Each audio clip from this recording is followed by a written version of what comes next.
Falar com a Paola Cuenca sobre as informações dela. Paola, muito obrigado mais uma vez pela gentileza.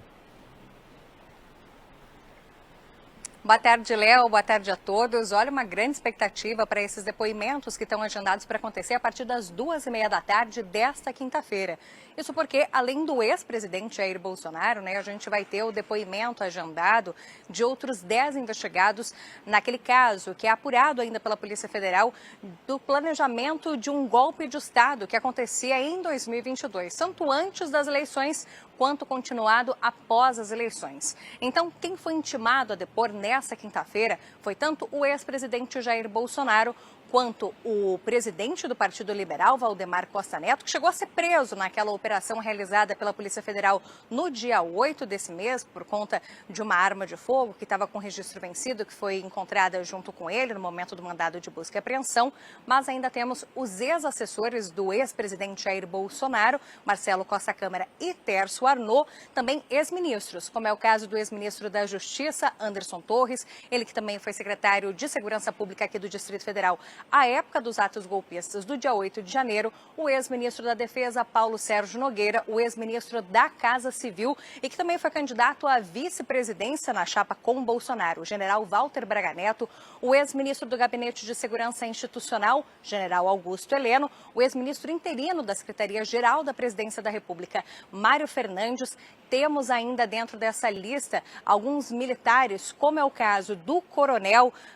que estava lotado no comando de operações terrestres, Cleverson Ney Magalhães, o ex-comandante da Marinha, Almir Garnier, e nós ainda temos aqui a presença de outros convocados. Deixa eu ver se eu esqueci de alguém. Não, acho que passei por todos os nomes, são 11 nomes de pessoas que vão prestar o depoimento, então, nessa quinta-feira. Vale a gente ressaltar que na investigação da Polícia Federal, todos esses nomes são apontados como envolvidos, de fato, no planejamento desse golpe de Estado. Vamos lembrar que nessa investigação da Polícia Federal, eles separaram toda essa operação em 6 núcleos. Entre esses nomes que a gente tem aqui, a gente tem alguns dos investigados que faziam parte daquele núcleo da desinformação, da disseminação de informações falsas, que é o caso do ex-assessor Tércio Arnaud, por exemplo, o famoso gabinete do ódio. Tércio Arnaud participaria desse gabinete de ódio, disseminando informações falsas. Temos também oficiais que participavam daqueles núcleos que deveriam influenciar outros membros das Forças Armadas para aderir ao golpe de Estado, que é o caso do ex-comandante da Marinha, Almir Garnier, também do ex-ministro da Defesa, Paulo Sérgio Nogueira, militares de alta patente que fariam essa influência. Há também alguns dos investigados que fariam parte daquele núcleo de inteligência, que inclusive fizeram todo um monitoramento dos voos, das agendas do ministro do Supremo Tribunal Federal e presidente do Tribunal Superior Eleitoral, Alexandre de Moraes, já que nesse planejamento de golpe de Estado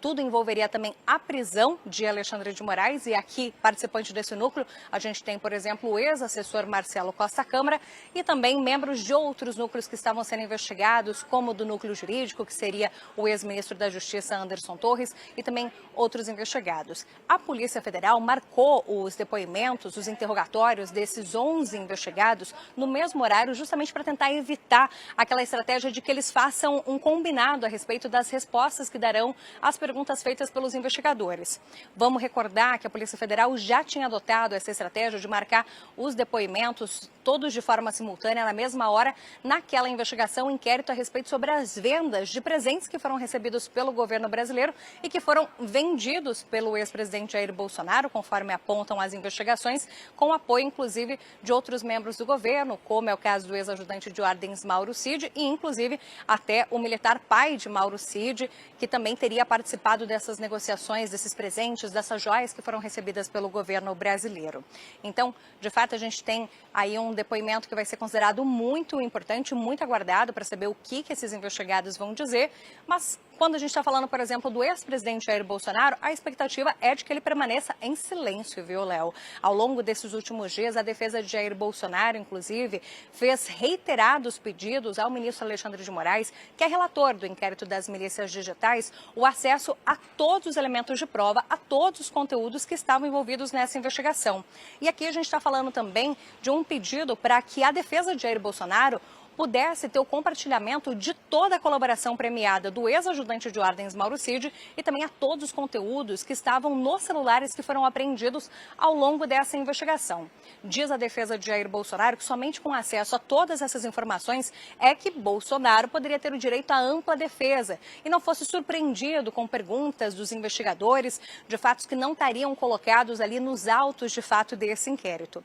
Bom, Alexandre de Moraes já havia negado, inclusive, nesta segunda-feira, o acesso à colaboração premiada de Mauro Cid, afirmando que se tratam de informações que fazem parte de diligências e investigações que ainda estão em curso. Então, já há uma jurisprudência no Supremo Tribunal Federal que diz que essas informações não precisam ser compartilhadas, não se entende que afetaria a defesa dos investigados por se tratar dessa colaboração premiada, mas, mesmo assim, a defesa de Jair Bolsonaro reiterou, inclusive, o pedido nesta terça-feira para que isso fosse compartilhado e colocando que se não tivesse o compartilhamento desses dados, Bolsonaro permaneceria em silêncio. E permanecendo em silêncio, que ele então já fosse logo dispensado da necessidade de comparecer presencialmente à sede da Polícia Federal aqui em Brasília, já que ele não falaria nada para os investigadores. Alexandre de Moraes respondeu ainda também na noite de ontem, ali por volta das 8 horas da noite, que não daria acesso à colaboração premiada de Mauro Cid, como ele já havia reiterado em outras decisões, e que também